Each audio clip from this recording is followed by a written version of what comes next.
अकोला जिल्ह्यातील बाळापूर शहरातील शोएब कॉलनी परिसरात अज्ञात चोरट्यांनी घरपाडी करून सुमारे 3,62,000 रुपये किमतीचा सोने चांदीचे दागिने लंपास केल्याची घटना उघडकीस आली आहे।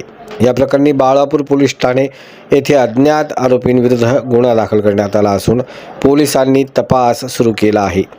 मिळालेल्या माहितीनुसार मिर्झा निसार बेग हे आपल्या कुटुंबासह नातेवाईकाकडे गेले होते। घराला कुलूप लावून ते बाहेर गेले असताना चोरट्यांनी संधी साधून घरात प्रवेश केला। परत आल्यानंतर घराचा मुख्य दरवाजा उघडा असल्याचे त्यांच्या निदर्शनास आले।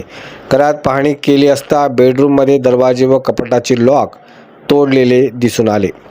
चोरट्यांनी सोन्याचे नेकलेस, अंगठ्या, बाळ्या, चेन तसेच चांदीचे दागिने असा एकूण 3,62,000 रुपयांचा ऐवज लंपास केला। या घटनेमुळे परिसरात खळबळ उडाली आहे। दरम्यान या प्रकरणी पोलिसांनी गुन्हा दाखल केला असून पुढील तपास सुरू केला आहे। शहरात वाढत्या घरफोडीच्या घटनांमुळे नागरिकांमध्ये भीतीचे आणि चिंतेचे वातावरण निर्माण झाले आहे।